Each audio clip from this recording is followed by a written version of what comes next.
perkusi. Jadi kalau misalnya kita mau pemeriksaan fisik harus ada 4 itu ya, inspeksi, palpasi, perkusi, sama auskultasi. Jadi jangan sampai nanti pada saat kalian ujian, misalnya kalian ujian nih, kalian raba perutnya, ini babu diraba-raba. Iya apa tuh raba tuh apa namanya? Ini babu disentuh diraba. Bilang ya inspeksi gitu. Evaluasi karena kalian itu orang kesehatan kan, kecuali memang orang awam, gitu ya. Jadi tetap harus ada 4 itu. Nah, alat-alat yang kita gunakan untuk melakukan ANC adalah timbangan badan. Timbangan badan orang tua mana? Ada enggak? Timbangan badan untuk ibu hamil? Enggak ada kan? Nanti cek ya. Jadi biasanya ibu hamil itu naik berat badannya antara 10 sampai 20 kilo. Ya. Makanya harus ada timbangan bayi. Terus tensimeter ada, terus stetoskop, mana stetoskop ada, terus termometer, tisu, bengkok, nih bengkok, pen light, nih pen light, terus meteran atau pita, nih, mana meterannya? Ya. Ini meteran, ini buat kita nanti mengukur ANC-nya atau tinggi fundus uterinya, ya. Terus Doppler elektrik, nih Doppler. Terus hammer, reflex hammer mana?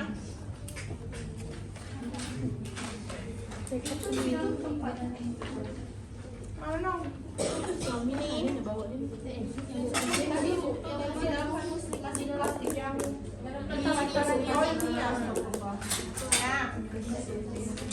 Handskun bersih, kapas kering dalam tempatnya, pelak sama bengkok. Ya, oke ya. Nah, jadi yang pertama kita perkenalkan diri dulu. Jadi kalau misalnya kita mau memeriksakan ANC, kita harus perkenalan diri. Jadi ibunya datang nih, misalnya kan, ibunya datang, suruh duduk, kita komunikasi terapeutik. Gimana komunikasi terapeutik? Fasenya dari fase apa ke fase apa? Ini interaksi yang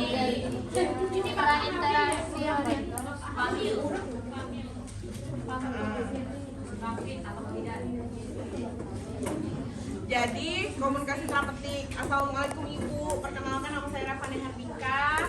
Saya dari Poltekkes Kemenkes Pontianak yang berdinas di puskesmas ini dari jam 7 sampai jam 1. Nah, hari ini saya akan melakukan pemeriksaan ANC atau pemeriksaan kehamilan pada perut ibu. Apakah ibu bersedia? Bersedia ya. Nah, tujuannya adalah agar kita tahu berapa usia kehamilan dari si ibu, ya. Terus juga kita memeriksakan kesehatan si ibu, terus di mana letaknya, dan kita bisa tahu DJJ atau denyut jantung janin pada ibu. Ya, waktunya tidak lama Bu, sekitar 10-15 menit. Bersedia Bu ya. Oke, saya siapkan alatnya dulu. Jadi siapkan alat, jangan lupa cuci tangan. Prinsipnya adalah bersih ya. Nanti udah cuci tangan, pakai handskun bersih. Oke, setelah itu baru kita fase kerja. Alatnya udah disiapkan. Yang pertama adalah kita lihat pada saat ibunya datang, kita perhatikan tanda-tanda tubuh yang sehat. Semuanya udah megang ini. Nah, tanda-tanda tubuh yang sehat. Terus periksa, pandang, dimulai sejak ketemu sama ibunya. Sehat nggak ibunya nih ya. Terus lihat gimana sikap tubuh dari ibunya. Nah, jadi pada saat ibu berjalan, kita bisa lihat keadaan punggung dan cara berjalan ibunya. Apakah dia misalnya dia bungkuk, atau misalnya dia lordosis, atau dia mereng, skoliosis, gitu ya. Kan ada bentuk-bentuk tubuh tuh. Udah belajar belum KMB? Nah, jadi dilihat pada saat dia datang seperti apa, ya. Lordosis kah dia, skoliosis kah dia, ya, nanti dilihat. Terus dilihat ibunya ini tampak lemah kah, atau kira-kira ibunya ini segar, kayak gitu kan bisa dilihat tuh kok ibunya lesu, lemah, pucat, kayak gitu kan. Nah, itu semuanya dilihat di wajah ibunya. Terus tanyakan apakah ibu ini ada, dilihat apakah ibu ini ada kolasma gravidarum atau bopeng kehamilan. Bopeng kehamilan tuh kayak flek, ya. Jadi dilihat di muka ibunya ada flek enggak, kayak gitu. Tapi enggak ngeliat-ngeliat kayak gini gitu kan. Nah, dilihat seperti biasa saja ya. Dilihat apakah muka ibunya ada flek atau enggak. Terus dilihat juga ada bengkak enggak di wajah ibunya. Ya, dilihat ada bengkak enggak di wajah ibunya. Terus ibunya pucat nggak? Kalau pucat tuh apa sih yang dilihat? Dari ibunya, konjungtivanya, bibirnya, apa lagi? Kuku, apa lagi? Warna kulit. Ya, jadi bisa dilihat apakah ibunya anemia atau enggak. Jadi bisa dilihat di konjungtivanya, ya. Oke, setelah itu kalau misalnya ada dapat bengkak di wajah ibunya, periksa adanya bengkak pada bagian kaki sama tangannya. Ya, takutnya udem atau kelebihan cairan, ya. Terus dilihat juga di daerah lain yang dapat diperiksa adalah kelopak mata si ibu. Namun kalau dilihat kelopak matanya udah udem, biasanya preeklamsi yang lebih berat. Tahu nggak preeklamsi apa? Ya betul. Jadi gimana cara memeriksa konjungtifannya? Pakai pen light. Enggak pakai pen light ya. Jadi pakai tangan kalian yang sudah bersih, pakai handscoon. Jadi permisi ya ibu, saya lihat matanya. Nah, diginiin ya. Oke, ini pegang. Ya, dipotasi namanya. Tadi kan inspeksi, terus ini kita potasi. Jangan kita perkusi ya. Kita perkusi di mana? Nah, jangan kita topok ya. Jangan nanti auskultasi juga matanya. Oke. Terus sudah selesai tadi. Jadi pasiennya datang, kita lihat sikapnya gimana, timbang berat badan, ya. Baru kita lihat sikap tubuhnya, lordosis, skoliosis dan sebagainya. Terus baru dilihat apakah ada flek di muka ibu, terus pucat atau enggak, dilihat konjungtifannya. Nah setelah itu kita baru masuk ke penimbangan berat badan. Jadi kita lihat, kita ukur pada saat pasien datang, kita ukur berat badan sama tinggi badannya. Nah karena tidak ada, biasanya memang ibu hamil naiknya 20 kilo ya, 10 sampai 20 kilo. Terus tinggi diukur juga. Terus ukur lingkar lengan atas ibu dengan meteran atau middle. Jadi setelah kita ngukur berat badan sama tinggi badannya, kita ukur lingkar lengannya. Biasanya lingkar lengannya juga membengkak ya, bukan membengkak, membesar. Gimana cara ngukurnya? Jadi permisi, gimana lah ya anaknya sih abang? Jadi Pak Min. Gua hamil disuruh ngangkat tidak? Permisi ibu. Kita cek ya berapa lengannya nih. Jadi diukur dari sini ke sini, ya. Terus nih dibagi 2. Nah berarti di sini kan. Terus ini tengah-tengah nih dibulet. Nah berapa?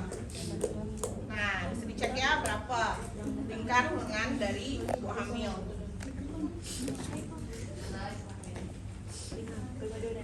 Udah, tinggi badan, berat badan, lingkar lengan, ya kan? Terus udah gitu baru kita lakukan pengukuran tekanan vital, yaitu tekanan darah, frekuensi nadi, nafas, suhu sama ya, minum ya. Jadi kita lakukan pengukuran tanda-tanda vital. Jadi setelah kita mengukur tinggi badan, berat badan, lingkar lengan, kita cek KTP pada ibu. KTP apa tadi? Tekanan darah. Oke. Jadi kita cek tekanan darahnya. Udah bisa kan tekanan darah kan? Nah, kita cek tekanan darahnya berapa. Nanti dicatat. Jadi setiap perawat itu harus ada dokumentasinya. Ya. Salah satu dokumentasi adalah catatannya. Nanti dicatat berapa. Gitu. Setelah itu baru kita cek nafasnya. Berapa nafas normal? 12 sampai 20. 12 sampai 20.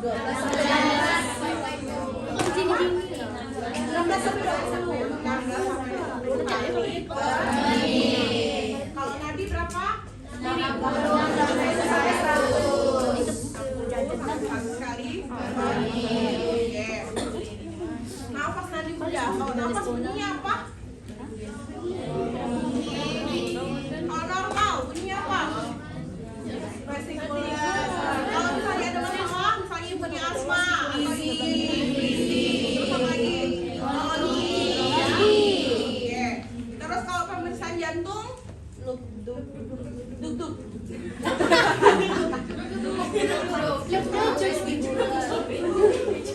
Albumnya. S1, S2. Pemeriksaan nadi udah tahu di mana? Sini.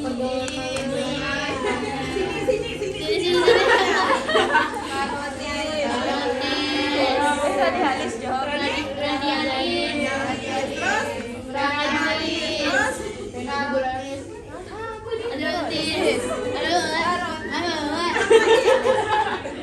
Mana lagi yang bisa? Ah, nadi apa namanya?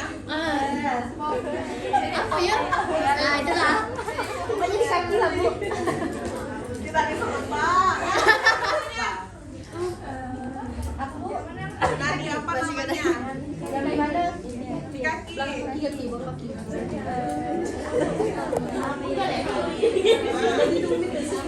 Taunya brachialis ya, taunya karotis ya. Dorsal apa? Luteal.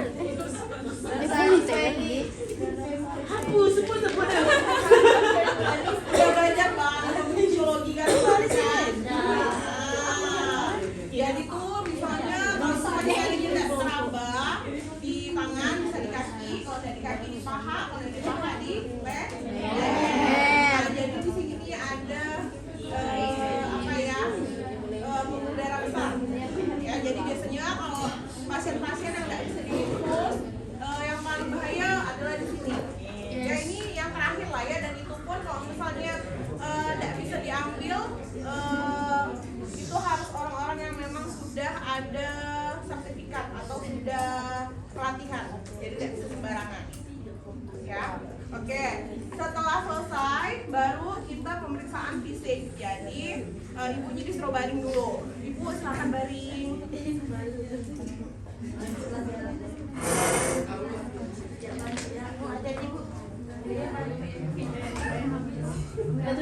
Nah, jadi ibu udah baring. Jadi kita lihat keadaan muka ibunya. Dilihat lagi muka ibunya. Ada ndak udem atau bengkak di muka ibunya. Terus dilihat muka ibunya nih kuning ndak. Kalau muka ibunya kuning kenapa?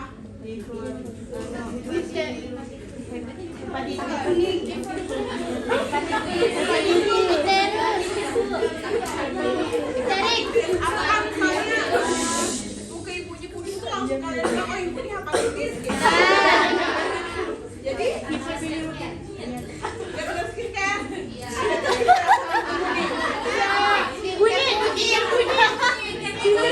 Maskernya bu, masker bunyi. Nah jadi dilihat ya muka ibunya kuning atau enggak. Artinya dilihat seleranya juga ya. Kalau misalnya kuning tadi mungkin kecurigaan ya. Bisa misalnya dia ada masalah di hatinya atau memang dia hepatitis atau dan sebagainya. Berarti harus kita rujuk di pemeriksaan selanjutnya, gitu ya. Tapi jangan diomongkan di ibunya bahwa ibunya hepatitis. Kan belum ada pemeriksaan selanjutnya, gitu ya. Oke, setelah itu kita lihat hiperpigmentasi atau plasmagrafi darumnya. Flek tadi di mukanya, ada enggak flek di mukanya? Kenapa sih kok ibu hamil cenderung ada flek di mukanya? Hormon. Karena hormon ya, hormon orang itu beda-beda. Jadi misalnya ibunya itu ada yang menghitam di lipatan-lipatan atau misalnya di flek atau yang sebagainya. Jadi banyak gara-gara hormon, ya. Oke. Terus kita inspeksi. Inspeksi itu berarti kita lihat sklera dan konjungtiva dari si ibu hamil menggunakan pen light. Jadi pen lightnya dihidupkan. Hidup nggak di pen lightnya nih? Pakai jepit gitu bu. Oh iya. Nah, jadi ibu permisi ya. Nih, jadi ngukurnya. Jadi kita memeriksa dari sini ke sini ya. Nah, kita lihat gini. Biasanya pupil yang bagus itu biasanya dia ngedip atau misalnya dia melebar. Kayak gitu. Terus dilihat konjungtivanya warnanya apa tadi, anemus atau enggak, merah muda atau enggak. Kayak gitu ya. Oke, udah selesai ke mata, kita lanjut ke liang telinga. Jadi liang telinganya juga kita lihat pakai senter. Jadi dicek, permisi ya ibu, dilihat telinganya. Ada sekret enggak? Bersih enggak telinganya? Kalau kotor bersih dicatat semuanya. Oke, udah sampai di sini kita periksa rongga mulutnya. Jadi ini semuanya satu tuh ya pemeriksaannya. Periksa rongga mulutnya, disuruh keluarkan lidahnya seperti apa? Ada ndak sariawannya, ada ndak luka, lesi, ya kayak gitu warnanya apa? Terus giginya gimana? Pakai gigi palsu ndak dia? Giginya kotor atau bersih? Kayak gitu ya, semuanya dilihat. Terus bibirnya gimana? Kering atau enggak? Mukosa bibirnya seperti apa? Ya. Jadi kalau kayak kalian membuat askap pengkajian tuh, nah itu kan dideskripsikan tuh. Nah, ya, kayak gitu ya. Nah, setelah ke bibir, dilihat ya tadi bibirnya pecah-pecah atau enggak, kering atau enggak. Terus ada stomatitis atau enggak. Stomatitis tahu? Sariawan, ya dilihat ada sariawan atau enggak. Terus ada gigi yang seragam atau enggak, gigi berlubang, karies gigi itu semuanya dilihat. Setelah itu kita ke pemeriksaan kelenjar getah bening. Jadi kelenjar getah bening itu bisa kita cek di belakang telinga, di bawah rahang sama leher. Jadi ibunya disuruh duduk, ibu duduk dulu, kita cek. Nah, permisi ya ibu, anggap saya sudah pakai handphone ya. Kita cek di sini ada enggak apa tuh kayak benjolan ya atau gumpalan di sini. Nah, kita cek. Nah, balik lagi. Oke, setelah itu selesai kita melakukan di getah bening. Baru kita melakukan di kelenjar tiroidnya. Jadi pakai 3 jari di sisi trakea ini sambil ibunya tadi kayak kita berdiri di belakang, ibunya disuruh nelan. Bu coba nelan bu, kasih nelan, teraba di sini nelan bu. Nah, sakit enggak dia? Oh iya gitu ya, ada terasa sakit atau enggak, nelannya atau enggak. Nah itu juga ditanyakan. Jadi di situ kalau sakit kita bisa lihat kelenjar tiroidnya gimana, ya. Terus setelah itu kita auskultasi atau dengarkan bunyi jantung dan nafasnya. Bunyi nafas di yang mana kita letakkan stetoskop? Di mana bagian mana kita letakkan stetoskop? Bunyi nafas. Kita auskultasi. Kan habis leher ke dada. Nah, di mana? Di mana-mana bagiannya, belakang, sini, Bu. Di mana tuh? Kosta, interkosta. Di mana kalau bunyi nafas? Kita ngeletakkannya di mana stetoskopnya?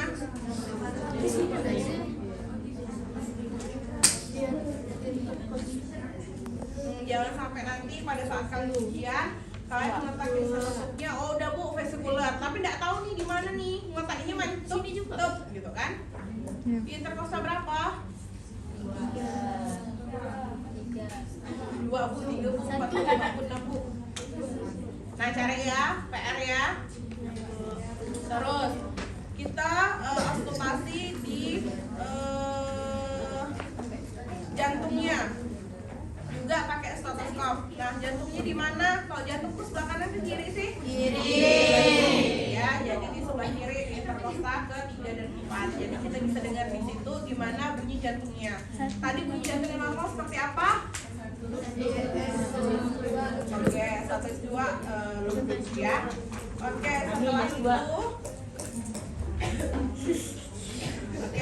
setelah itu udah sampai ke dada, kita periksa payudaranya. Nah, payudara ini penting ya kita periksa ya. Jadi ibu permisi, saya buka bajunya. Saya pun malu kan namanya. Dia madu udah gini dah. Jadi ibu permisi, saya lihat ya bu puting susunya. Biasanya ibu hamil itu puting susunya warnanya coklat, ya. Beda dengan kalian anak gadis nih, biasa puting susunya masih pink.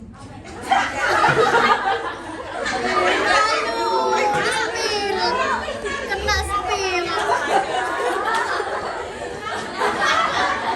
Belak bu harimau.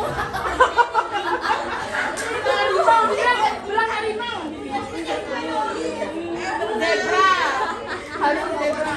Nah, jadi puting susunya itu coklat, ya.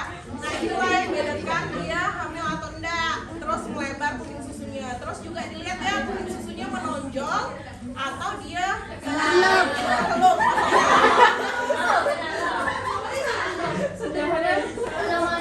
Iya benar. Makanya kalau misalnya masuk ke dalam itu kita lakukan breastfeed. Nah jadi kita buka terus kita pencet supaya dia keluar. Nah kayak gitu. Terus ada kegiatan breastfeed itu ada. Ya. Jadi benar-benar lihat di susunya seperti apa susunya ya. Terus dilihat juga susunya simetris tidak susunya. Jadi jangan sebelah besar sebelah kecil ya. Jadi dilihat simetris atau tidak kedua belahnya. Terus dilihat kita palpasi diraba ada benjolan atau lesi atau sakit tak pada saat kita palpasi ya. Oke. Setelah itu setelah ke payudara kita masuk ke pemeriksaan kolestrum. Kolestrum itu apa? Apa Bu? Kolestrum. Buka Google dia. Jadi kolestrum itu adalah pengeluaran air susu pertama. Jadi ini payudara. Jadi kita pencet, ibu permisi pencet puting susunya keluar nggak kolesterolnya. Biasa kolesterol itu adalah cairan yang berwarna putih ke kuning-kuningan. Gitu ya. Dilihat kolesterolnya. Warnanya coklat. Ya, jadi nanti pada saat kalian ujian kalian bilang bahwa pengecekan kolesterol. Ya, jadi dipencet puting susunya, dilihat ada apakah ada pengeluaran pengeluaran cairan putih ke kuning-kuningan. Ya. Janganlah ngeliat saya kayak gitu, Bang. Maafun. Dia enggak.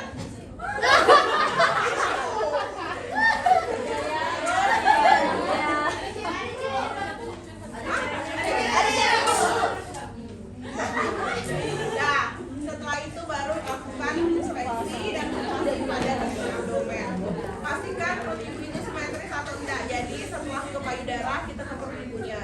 Jadi perut ibunya kita lihat simetris atau tidak perut ibunya ya.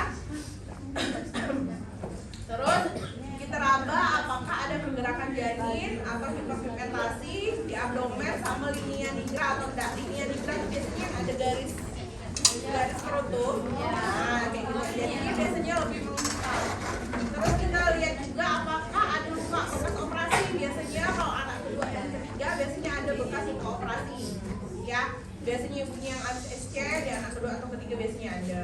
Nah, terus juga dilihat di perut ibu, biasanya ibu-ibu hamil yang istilahnya anak pertama dia masih gadis ada pembesaran karena dia hamil, biasanya ada varises atau ada striae. Nah itu juga dilihat di perutnya, kayak gitu. Nah setelah itu baru kita lakukan leopard yang pertama. Apa namanya? Leopard ya, bukan leopard. Jadi pada saat biasanya kita ujian, mungkin saking apa ya? Saking grogi, jadi dia bilang leopard itu adalah leopard. Bu, jadi kita masuk ke leopard yang pertama. Jadi yang kena Pak Amandus yang uji, lihat lah kan, apa sekali lagi leopard, apa sekali lagi, kayak gitu. Nah, jadi nyebutnya adalah leopard 1. Ya, leopard 1. Jadi seperti apa kita memeriksakan leopard 1 itu untuk menentukan bagian tinggi fundus uteri.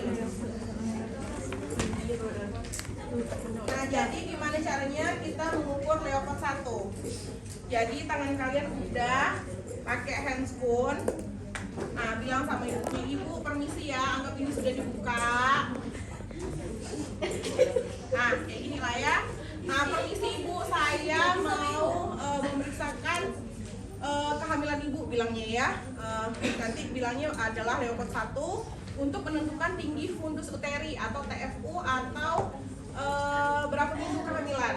Ya, caranya tangan kalian nih, dua-duanya nih, telapak tangan nih. Nih. Ini fundus uteri, apa namanya, simplicis pubis. Ini dipukulin perut ibunya. Nah, jadi di bawah prosesus hipoideus. Tahu kan prosesus hipoideus? Ya. Nah, yang apa? Oh iya, mana tengkorak ya? Jadi yang ada kayak V ini nih, Ada di situ. Jadi dikumpulin perut ibunya. Jadi ngumpulinnya dari bawah ke atas. Ya tadi ya. Ini nih kayak gini. Kumpulin sampai ke sini. Udah dikumpulin sampai ke sini. Ambil meteran. Nih. Ambil meteran ukur. Ukur sampai dari prosesi sikoideo sampai ke simfisis pubis. Kalau misalnya dia 20 cm, berarti dia berapa minggu? 20 minggu. Kalau misalnya dia 24 cm, berarti dia 28 cm, berarti dia kalau dia 32 cm, berarti dia nah, ketentuannya sudah ada di sini ya, jadi kalian bisa lihat. Nah, caranya seperti itu untuk TFU. Untuk leopard ya. Ya, berarti kita lanjut untuk leopard yang kedua. Ini kan juga ada gambarnya ya. Kalian bisa lihat, cuma tadi cara mengukurnya dari bawah ke atas. Ya, dikumpulin. Gitu. Oke, lanjut leopard yang kedua. Leopard yang kedua ini adalah untuk memeriksakan kita bisa tahu posisi bayi. Terus kita bisa lihat puka dan puki. Nah, jadi ya puka dan puki namanya. Jadi puka itu punggung kanan.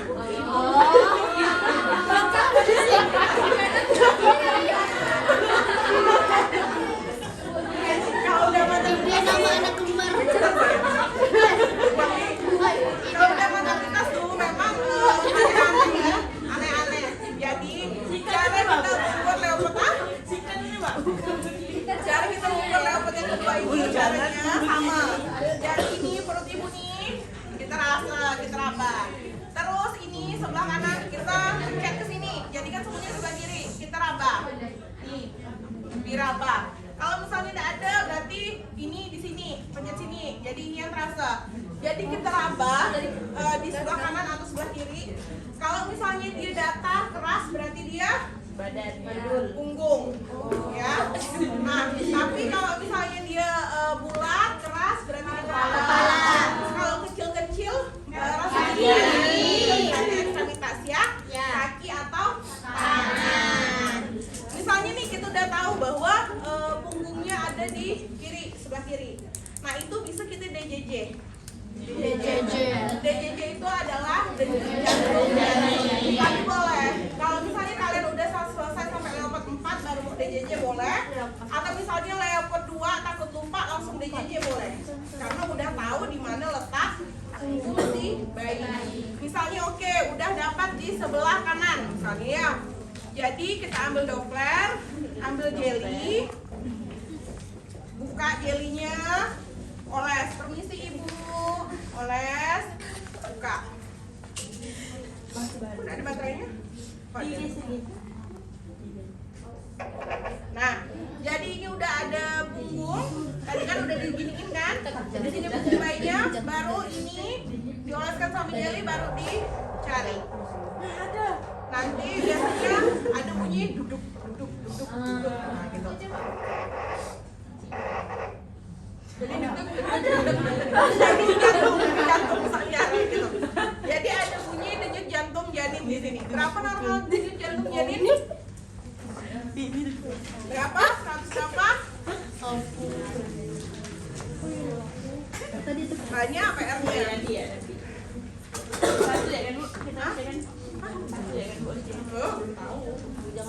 Berapa normalnya? Oke.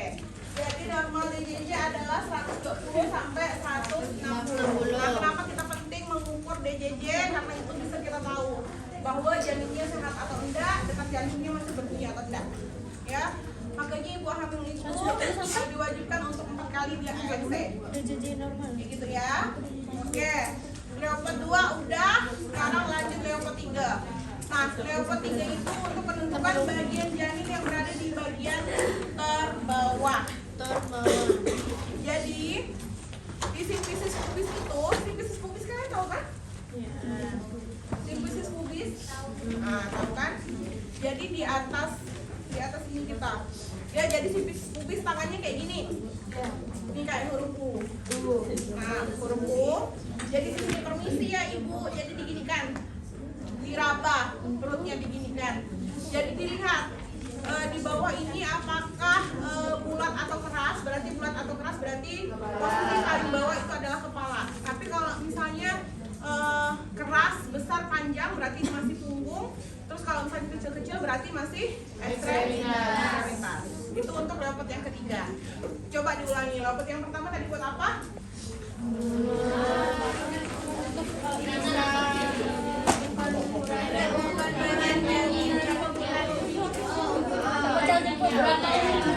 Jadi untuk TFU, mengukur TFU atau tinggi funsiteri untuk tahu usia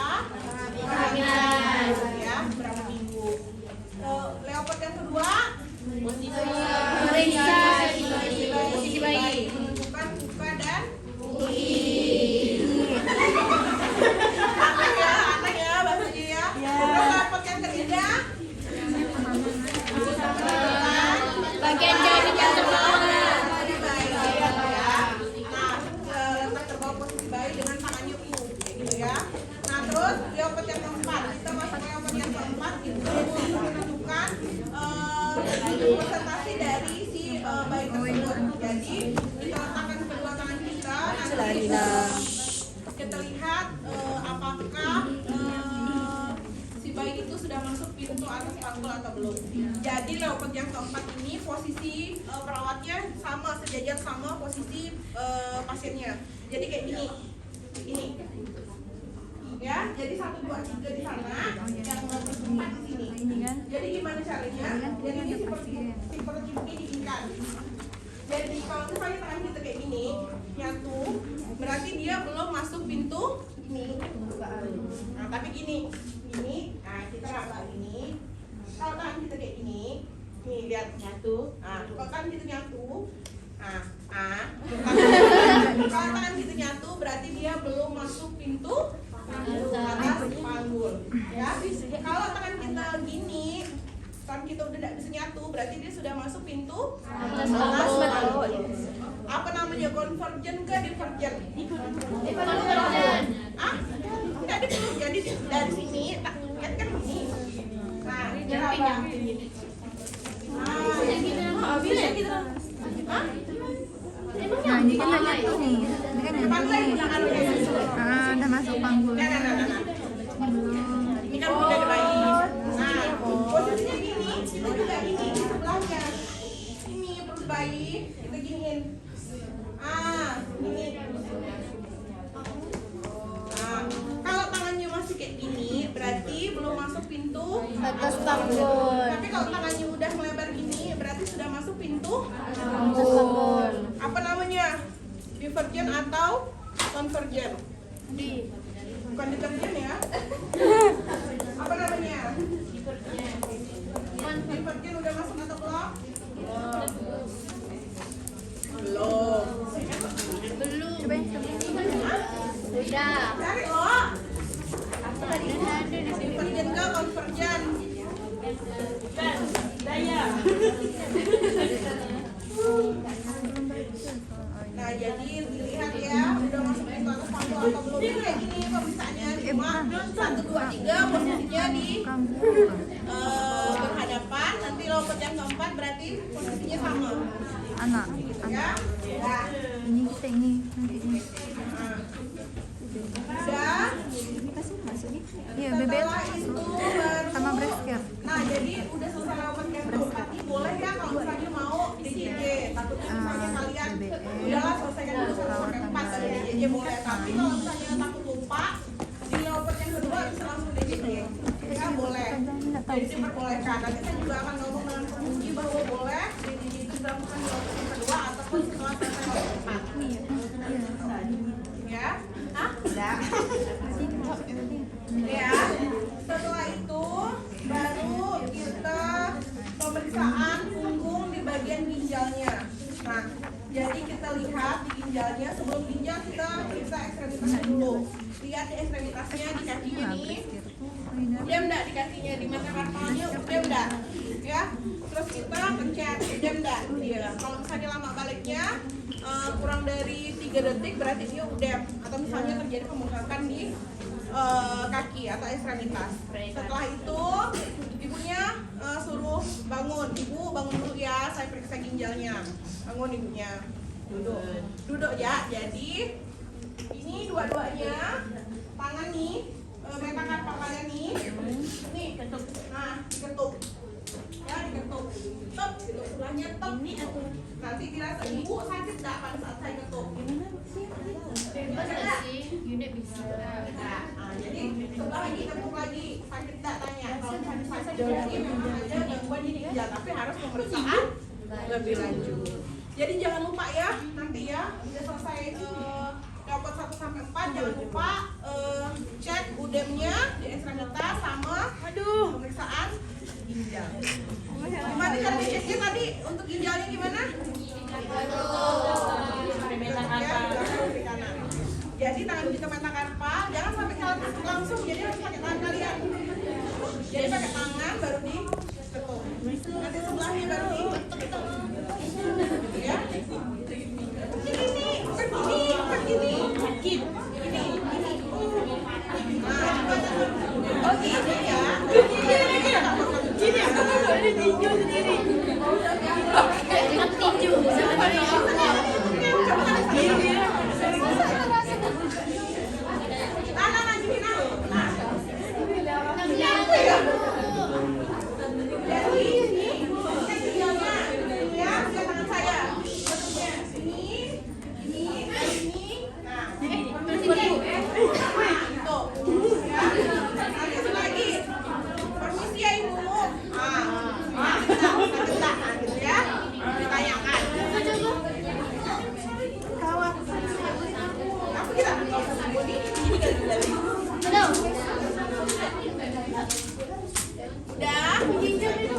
Udah selesai, baru kita rapikan pasiennya sama alatnya.